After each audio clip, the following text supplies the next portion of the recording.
Good morning. Today we're going to be talking about migrating from Dungeons & Dragons style skill checks into 2die20 system, and specifically about 2die20 system Star Trek Adventures. I've noticed a lot of comments on my video about tasks, which is the entry point for a lot of people looking at Star Trek Adventures and looking up a Star Trek Adventures tutorial on YouTube is that video. And a lot of people ask for, well, one of the comments is, how does it go? He says, less fisting Klingons and more examples, please. Because there's a recurring theme in my early tutorial videos about fisticuffing Klingons. C'est la vie. If anybody can head over to G+, or Facebook, or wherever you like, and share out the stream so that people can get in here, that would be greatly appreciated. But we're going to get started here in just a moment and talk about today's live stream. I'm working on a very involved video for Kaldor about the Kaldoric succession crisis, and so that's going to be the next posted video on the channel. And hopefully we're going to get some more updates and ideas with Pathfinder in the near future. One of the things I'm doing in these early segments before I go to my face and the rest of the video is mentioning one of my friends' channels and people whose content I enjoy in the tabletop role-playing space here on YouTube. So I'm going to mention Chalice in Chains. It's my friend Sam, who does a lot of stuff for, oh, goodness me, Genesis RPG. It's called so many different things, the Fantasy Flight Star Wars games, and now people are using it for other stuff.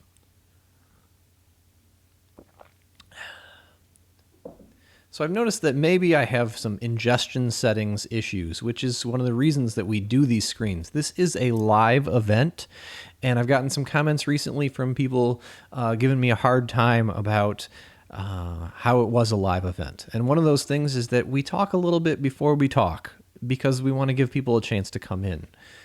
All right. So where are these ingestion settings? Oh, goodness me. Boy,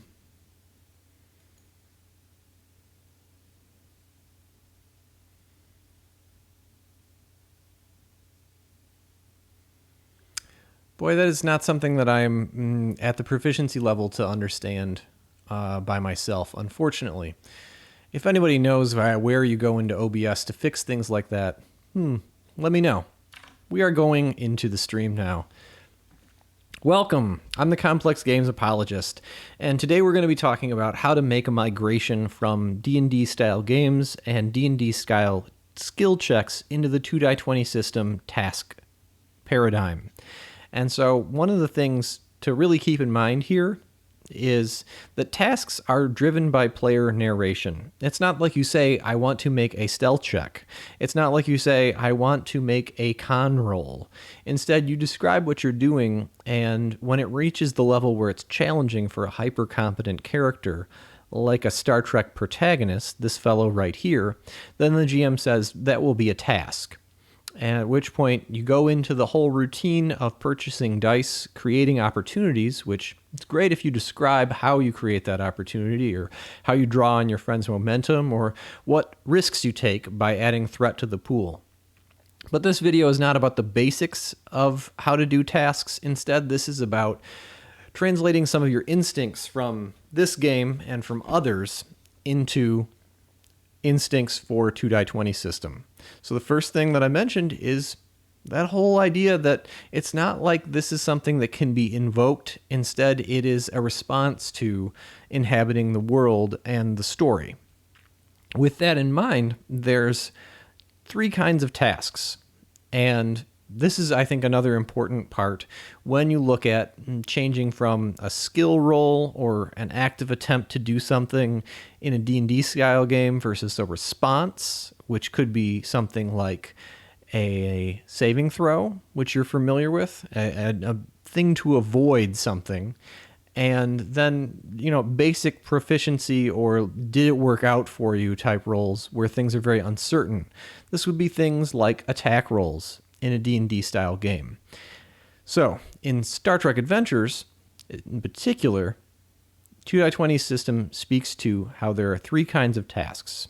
Tasks to do, which very naturally, if somebody's saying they're sneaking, or that they are scanning, or that they are making an inspirational speech to the crew, then it's very easy to pivot on a dime as the game master and start talking about how that's going to be a task. And I will speak to a little bit about how to respond to it and how to go through that process of establishing an attribute, a discipline, and kind of the nitty-gritty of what that's like in actual play and your experience of that. But first, let's talk about the other kind of task, which is a task to avoid. And this can also be by player narration. This can be that you framed a scene where we're starting en medias res and the shuttlecraft is moving through a high-velocity micrometeoroid storm. And the player says, I'd like to avoid the micrometeoroids. I want to fly the shuttlecraft in a delta wing pattern with a corkscrew so that none of the shields are exposed for overlong. Whatever kind of technobabble gets invoked, or possibly just kind of nice space operatic pulpy description that leads to an avoid. But it's also a place where you could say, you can describe after a threat spend perhaps, that a beam is falling from the ceiling, not unlike when Alara Catan is going into the accident in engineering on the Orville. And it can be that there's a jet of gas, and there's that moment where a player character might be able to avoid whatever hazardous effect there is. The guidance on that, I've gotten another video about how much threat to spend to get what kind of task. But to summarize, 2 threat is a complication, and a complication takes a difficulty 2 task to remove from a character, and a complication will make some tasks a little bit harder. So there's that opportunity cost. That gives you a little bit of a grok of it. And for something like damage or a lasting complication or blocking the way, it might be 3 or 4 threat for something like that. So those are tasks to avoid, which, they might be something like a saving throw. And we'll get into the different kinds of saving throws from this game in just a moment. So let's talk about the final thing, though, which is tasks to do and avoid. That's the third kind of task that is outlined in the Star Trek Adventures rulebook. And I think it's really important to point out that you have that freedom to use that because it takes a little bit longer to get to a skill roll to do these invocations of create opportunity, to draw on focuses, and these different parts of the system. One of the things is that if the player characters are trying to run the gauntlet, say in a canyon that's beset with exotic flying creatures which are going to assault them, or that there's rubble falling through there and they're trying to rescue maybe a crew member who's trapped underneath of the ruined shuttlecraft or is hanging from a branch over a cliff, then the task can be to get to the friendly crew member and possibly to also extricate them from whatever is trapping them and to avoid whatever the danger is. And so a failure will cause whatever the bad stuff is, and a success will accomplish what the player wants to do. And the assumption there is that if the player sits back, they're able to avoid, they're able to take cover, they're not necessarily getting right into the face of that danger. And it's the threat spend kind of dangers that are the things that will bring about something like a saving throw, a very reactive, momentary thing. That means that the rarity is a lot higher when it comes to that kind of roll. But the task to do and avoid is really a handy thing because of how long it takes to get a task going, and part of that is deciding on attribute and discipline. And so this is where we're going to get into kind of skill by skill. If you were trying to do a thing like a particular skill in a Dungeons & Dragons style game, what attribute and what discipline would it be? And then how would you have that conversation in a really nice, efficient way to get on with the game in 2.20 system? But for the moment, I'm going to look at Stream Feed and check in and see how everybody's doing this morning. So we have a few people watching, but not a lot of conversation quite yet. And that's quite fine, because we're really getting to the meat and potatoes right here. So, if you've played any role-playing games in the last 5 or so years, then you've probably seen plenty of this guy right here. This thing.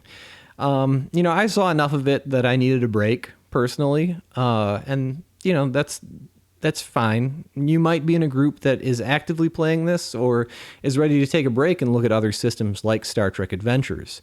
And so it'll probably be the case that people will be asking this kind of question of, how do I do this thing that I often do with my character in this game? Even though it's a different genre, they're going to be thinking about actions that their characters do to try and accomplish the adventure, to resolve the crisis, to overcome the opponent, or to cultivate an advantage, which of course is a particular kind of task. It's a task to do in Star Trek Adventures, which will create a lasting impact on a scene. And let's talk about how some of those things can be arrived at when you're playing Star Trek Adventures. So let's look at, first of all, just skills. So acrobatics is something where it will often be fitness. If you're trying to balance on something, if you are looking to perhaps leap down, or anything where your character is actively in control of their actions, but it is maybe still involving some dexterity, but they're not responding to something, and it's very physical and not necessarily precise, then I would describe that as likely a fitness task. So this could be the sort of thing like downhill mountain biking. Because you're prepared for it, because you know what your character is doing as you move into it, it's probably going to be fitness. And for something like that, it's often likely going to be security because of the physicality, because this is a matter of physical training. And going into that with that kind of mindset of, how do I keep myself safe and how do I accomplish the objective? And that's sort of the bywords for security. And we'll be opening up the Star Trek Adventures book in a little bit and getting that on the screen for anything that we get uncertain about. In contrast, however, I want to talk about how a different attribute could come into play with Star Trek Adventures in an acrobatic style situation. If you are looking to suddenly get out of the way of a boulder, then it might be daring. If you're trying to leap down from a height onto a very small hovering piece of anti-grav platform, it might be control, because you need to maintain your calm and you need to carefully manage your trajectory as you're descending, holding out your hands and possibly steering this way and that. The way that daring is described in the rulebook is whenever a character reacts to a new situation without doubt, hesitation, or caution. So that means that it's about the response. It's about the think fast. It covers the circumstances where characters where they take decisive action without a detailed plan. So that's another place is that, if you're downhill mountain biking and you're ready and you're at the top, if you're about to jump out of the helicopter and you're on a snowboard, those kinds of physical tasks, which I'm sure a lot of us have seen performed with that kind of hyper-competent acumen, which is so much of the bread and butter of how Star Trek protagonists go about their daily lives. Not so much the stunts on the TV shows, but certainly the same level of consummate success with things, which is what 2 Dice 20 system begets, is because the character can kind of really manage their probability of success by buying dice with either risks or with teamwork, with momentum. They can do it. Up into difficulty 3 even. Characters can really manage the likelihood that they're going to do things. And with the assistance of values and determination, they can reach even further. Okay, so animal handling is likely something that could be medical or science as a discipline, and could be insight if you are looking to have some empathy towards the creature. It could be presence if you're trying to persuade the creature that you're either not a threat or that you are an individual which is asserting dominance. So if you're looking to ride a beast, then it's likely going to be something like presence plus science. If you're looking to understand why a beast is distressed, it might be insight plus medicine. And this is where the whole different paradigm of Star Trek is frankly different. And it's important to think of how the different colors of shirts and the different roles in Star Trek, and especially the idiom on the television shows, leads to characters trying to do different things with different means. It's another place to point out that tricorders, for example, don't necessarily do anything in particular. It's not like I want to tricorder the thing. Instead, you might need the tricorder in order to assess the state of a particular creature, especially if it's one that might be ethereal or ephemeral or just on the other side of subspace dimensions. Arcana, which obscure knowledge, in this case, in a Star Trek paradigm, this could be things like physics research. This could be like Commander Data's frequent accesses of Daystrom Institute cutting-edge researches. That sort of thing is often recall. It's often control. It's a matter of isolating the particular best information. It can be reason if you have a totality of knowledge that you're trying to evaluate based versus your data. Like what does this that we're looking at right here, what am I scanning and how does it match up with what we already have in our data banks? If the scan is completed, then that is likely reason. As for what kind of thing we were scanning, that will color much of the discipline. So it might be science for a stellar phenomena. It might be engineering if we're looking to understand the function of the device. If it's social studies or if it's about people, it could be command. If it's about mental illness and feelings or physical illness or biology, then it is likely medicine. And I should say medical biology.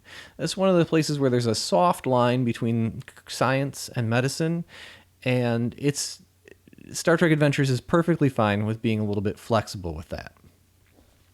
So moving on, deception. This is one of the places where someone had a particular question about it.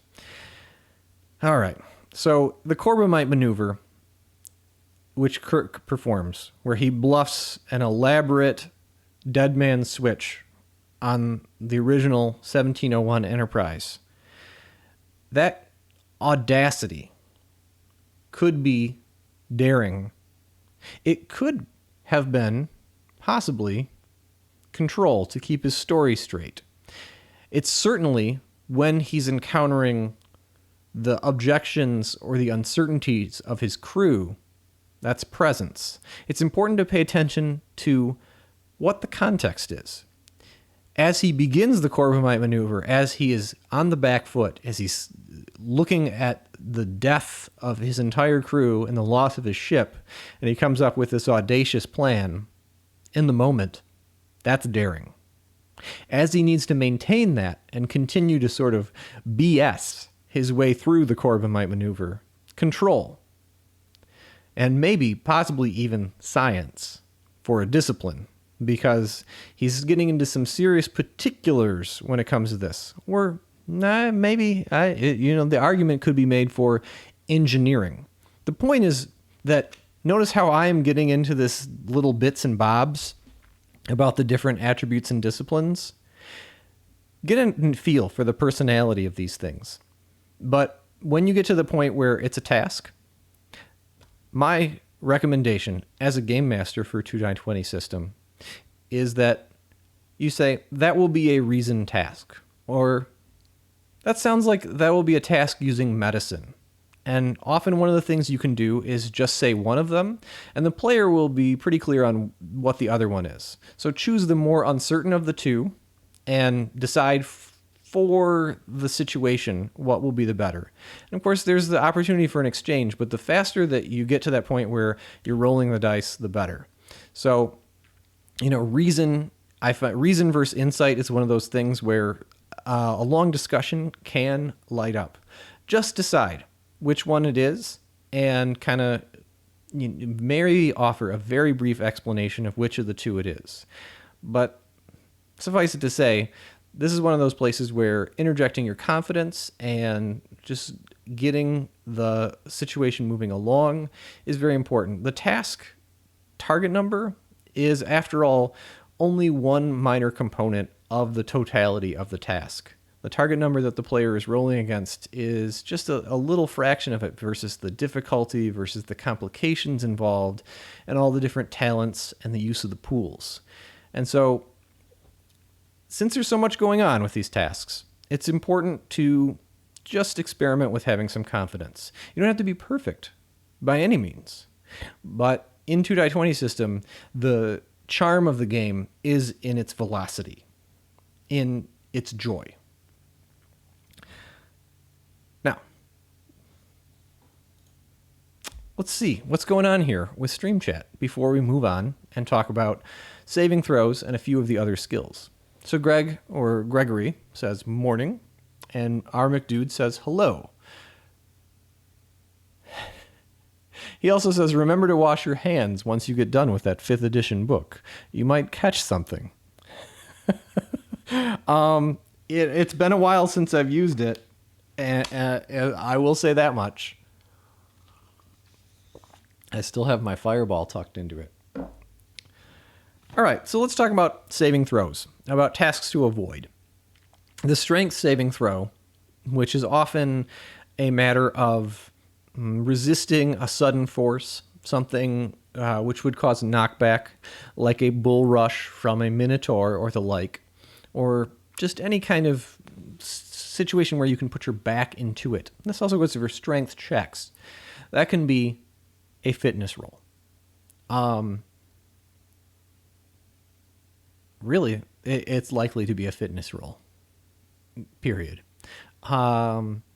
If it's prolonged, it can be a matter of command to steel your nerves and to win out in the test of wills. Or it could be security, for the reasons that I mentioned before about kind of how physicality and physical threats and accomplishing the task and controlling your own risk.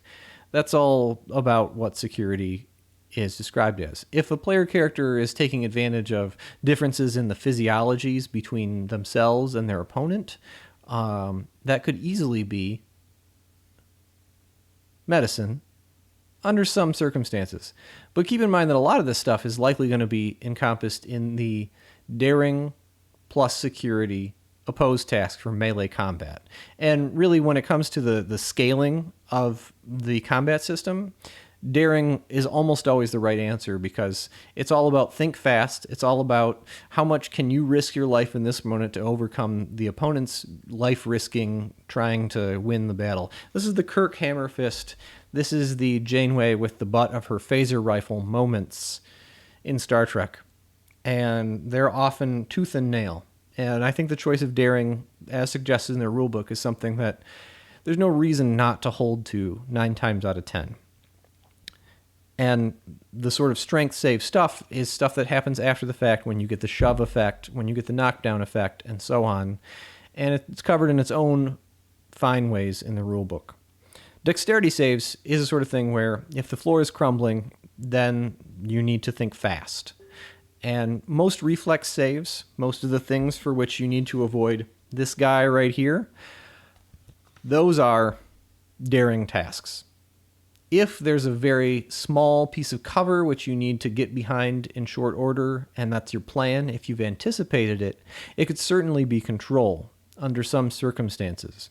But, it's less likely, given the circumstance, how a dexterity save normally works. It's almost always about think fast. And so, daring is the place where it'll happen most likely. Tim Noyce says, useful stuff. Deciding the attribute plus discipline is not always easy. Yeah, and this is a place where I've gotten a lot of questions on my tasks video, and I think that it's really important to kind of get into some particulars here and talk about it at least with some relativism to another game. Remember that narration paradigm where you talk about what you're going to do, And then when that thing becomes challenging for the super proficient, hyper competent professionals of Star Trek and this kind of Star Trek TV professionals that are covered in this show and in this game, then that's where it rises to the level of a task. So a description becomes die rolls, which is not necessarily the way that people always play other games. So we're going to get into some more of the saving throws, and I'm going to read Tim's next comment right here. If the character has fallen into the midst of a mass of poisonous plants that will shed toxic spores when jostled, should they use 1, to get safely out, and 2, to drag out their... Oh, well, this is a very good question. So we're going to get into this. So they've fallen into the poisonous plants, and if they jostle the spores, then they will suffer some sort of ill fate, perhaps damage, or perhaps a complication, or something to that effect. So I'm going to assume that they have landed, and if they move, they can run into problems. But they are responding to a situation that is now in place. So it's not think fast any longer. And that suggests control. And in fact, anytime you're using any kind of stealth or light-footedness, control is likely going to be the thing to keep in mind. But there are other sides to this. I'm going to mute this, and I'm going to remember to unmute it as well, but I am getting a video call from my son at the zoo, and so I'm going to try and say hi to him.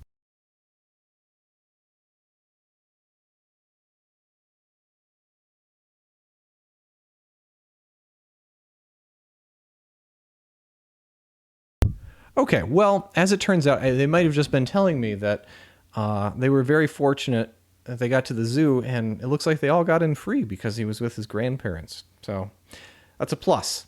Now, to connect the zoo to these poisonous plants, one of the things is that the character might have a biological insight.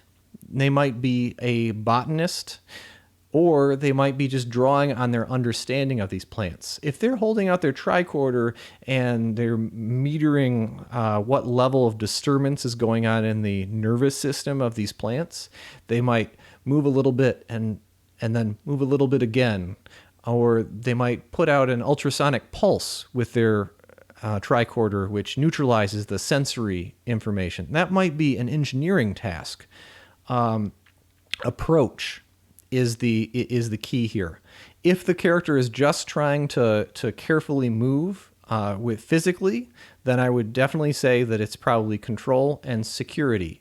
Unless it's a test of nerves as well, in which case control and command, if it's scary. Anytime that fear or dread are the thing that the person is sparring with as much as the danger, then command can become the discipline.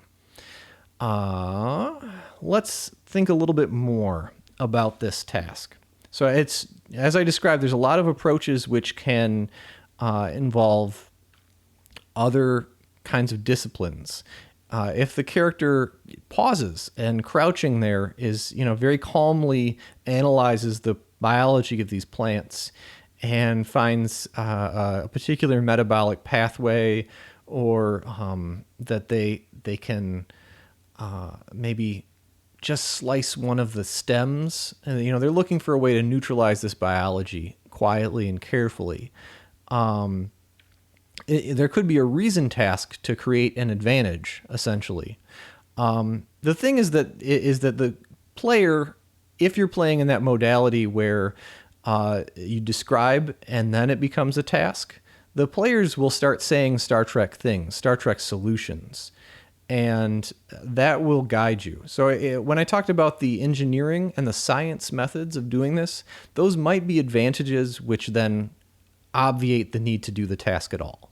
So that might, in fact, be a create advantage, or they might reduce the difficulty of the task to then move with control and security. The question is really is about whether you want to spend the time and whether you think that it should be two separate tasks to accomplish that. Tempo of the game And especially if it's too low difficulty task, that could build up a lot of momentum in the pool. And, really, does that really make sense in the fiction for that much verve and teamwork to be built up? So it might just be one task with reason plus science to figure that out. But the narration as the beginning of the action is important. So 2, drag out their stunned colleague. I think that's pretty much going to be fitness. Yeah. I mean, under some circumstances, it could be fitness and medicine. If you are looking to avoid a long-term spinal injury, you might need to carry them out a particular way, or there's a triage to keep in mind as you're dragging them out. It could be that you are doing the fireman's carry where you're helping them. The two of you are going along together, in which case you might be encouraging them. They might be in a stunned state, and you might be making a presence plus command check to remove the complication, the injury complication that's keeping them from moving at all. Because maybe they avoided injury with complication. If they were fully unconscious, though, I would go with fitness, and I would lean towards fitness and security just because of the physicality of the task.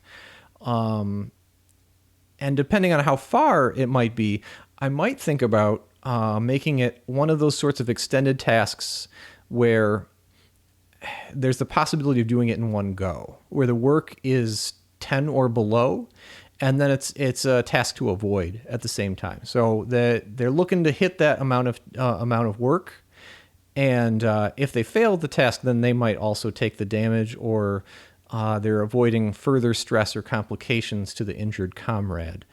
Depends on how much drama you want in this moment and how big that field of poisonous plants is. It's a fun. I like that scenario a lot because it really evokes how much the Star Trek science fiction aspect of it can come through with the technology and the gadgeteering and the MacGyver type solutions. And then also the TV drama side of it, the part where there's so many different sides of why I need to carry this guy out and what the stakes are, for example. Okay, so if that was a cool question, which it sounds like it was, I'll be looking for more of them. In the time being, let's move on to some more of the skills before we round out the remainder of the saving throws. So I think the last one that we talked about when it came to skills was Arcana, and there's physics and science, and this is a place where the connection between the genres is so thin that I don't think it's a good idea to really spend our time there. Instead, let's talk about deception.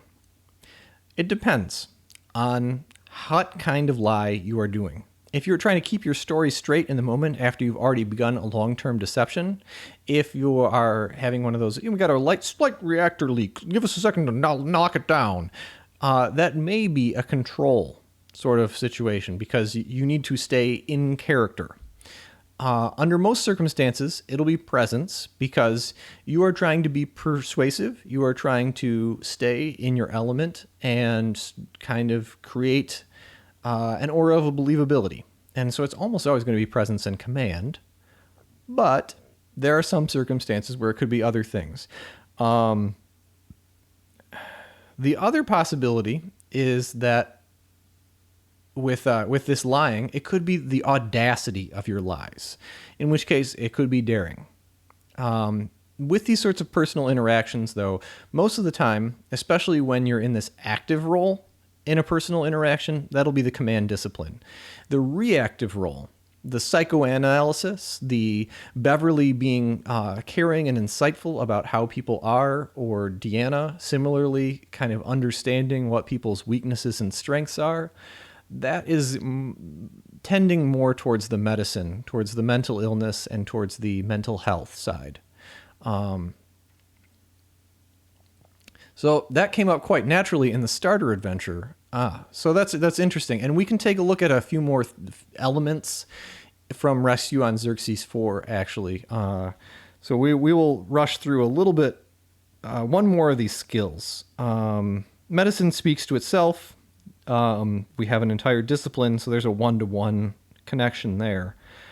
Persuasion, same sorts of situations that I just spoke to about command discipline and deception. The same situations will come about here.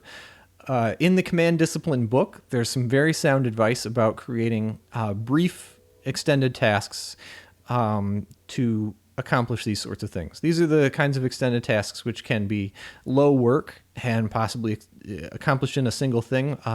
So they recommend doing like a work track that is equal to the presence or the reason of the individual that you're trying to deceive or convince.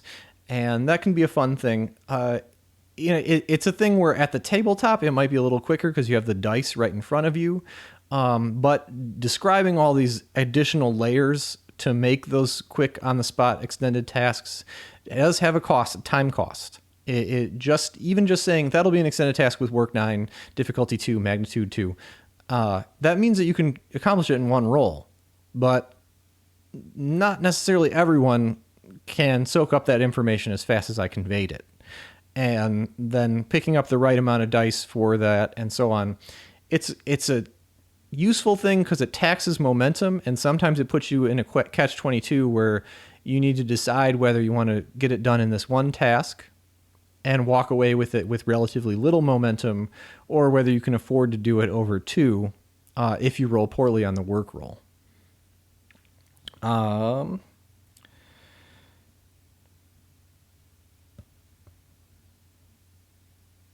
So I think a place to dwell here when it comes to skills is, first of all, when it comes to social studies things, history and religion and the like.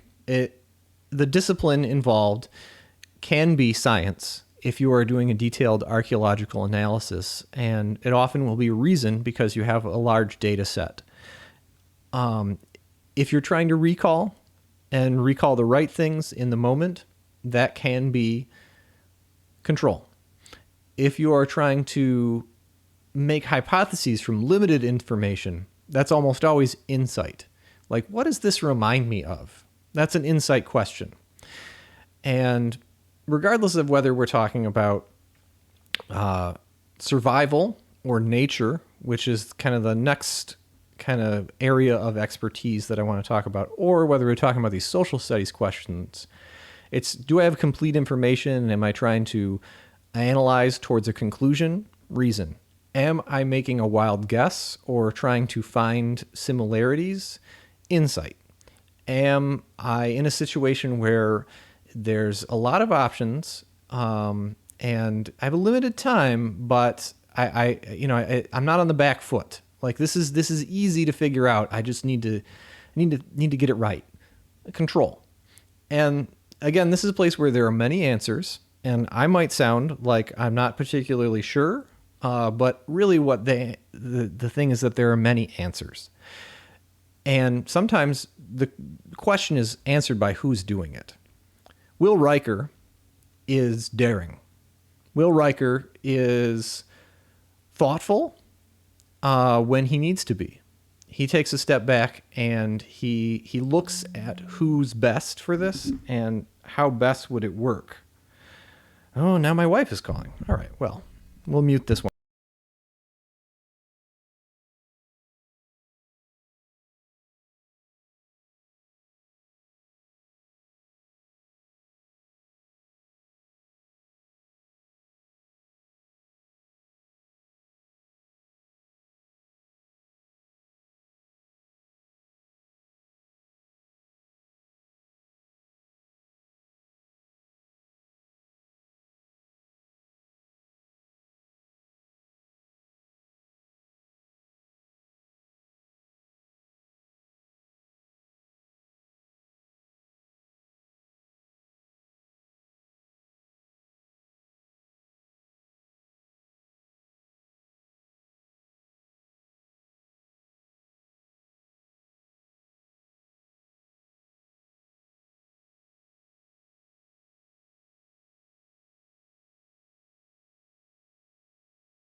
Hi, who's still here? I apologize for that interruption.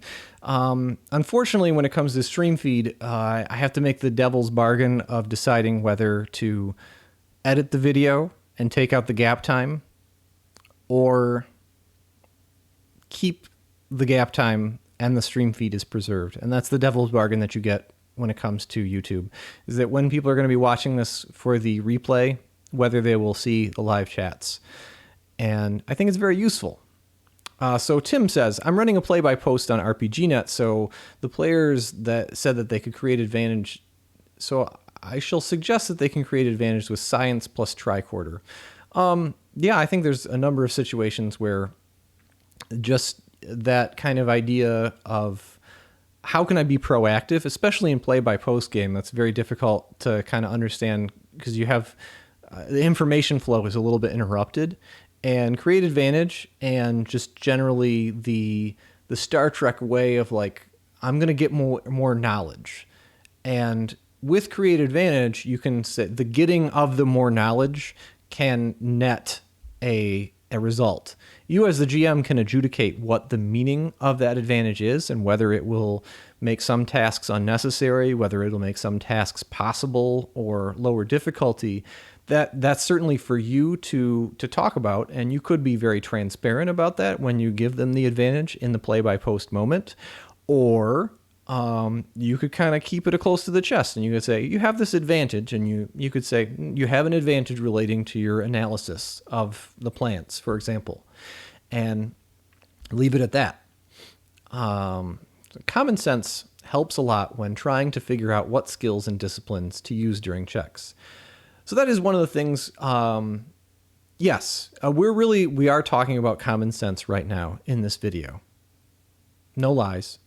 But in order to have that common sense, having that familiarity and that sort of buddy-buddy feeling with the attributes and the disciplines is the thing that is the gatekeeper. And so one of the things I want to do is just kind of convey some confidence about what the personality of these different things are in terms of how role-playing actions work and the tempo of what happens in a role-playing game. And as opposed to the Star Trek, like, this guy is a science officer. Well, that's easy. That's an easy answer.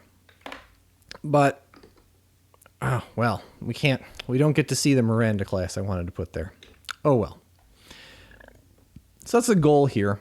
Let's talk about saving throws of another kind. So insight, or rather wisdom, and charisma and intelligence saving throws. They're a newer thing in 5th edition. These normally just wisdom saves or will saves were what they were beforehand and remain in Pathfinder. But with that in mind, what kind of circumstances would that be in Star Trek, and what kind of attribute and discipline would that be? So with the wisdom save, you're often being deceived, or you have to see through the lies. You have to see through with your own sense, or you need to keep yourself from being confused. Like, I know really I know my own mind. You can't turn me into a bad guy. I'm a good guy. This can be a situation where it might be that it's already a complication on the character. You spent 2 threat to create a complication of fear or befuddlement or intimidation, or an enemy may have accomplished a task. Just they did the difficulty 2 task to create a complication of that nature. That sort of physicality of emotion that might have been enacted through some tasks. So the characters on the other side, they can either put up with the complication, or they can take a task to do stuff with it. And that's sort of a place where Star Trek Adventures works a little bit differently, is what I will say, is that this really comes down to the opponent's task and what they're doing when they're creating the complication. Or you can set it up as an opposed task. If it's really a battle of wills, if it's really arm wrestling, it might be my task versus your task. But if it's just the opponent's task, that doesn't mean that the player character is completely floppy. There's a number of things that are possible here. One of them is make it so, the determination spend. If the player is so informed by their value, if they are in the moment, they're being a man for all seasons. Will Riker, that's a value that I think he has. And this means that this difficult, emotional, personal moment it's his lifeblood. I mean, like he eats this up, like breaking up with his girlfriend is another day of the week for Will Riker, his next space girlfriend.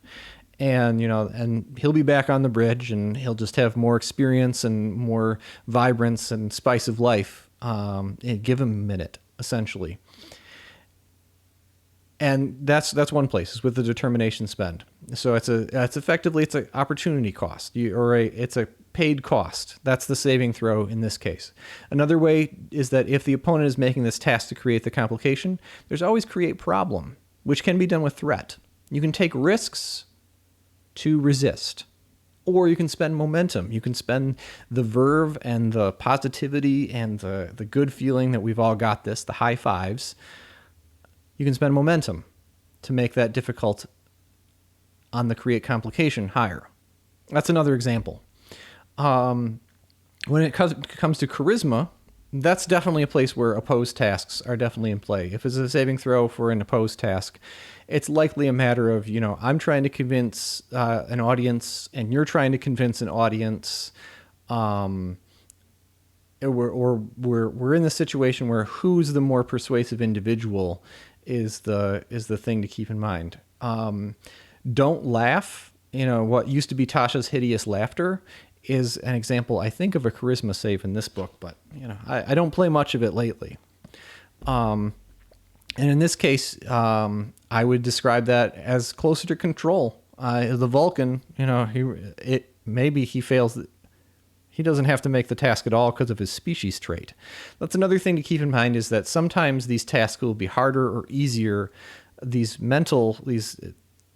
things that are kind of questions of the heart will be informed by the species trait. In the description of humans as headstrong and stubborn and pioneering and the forge ahead.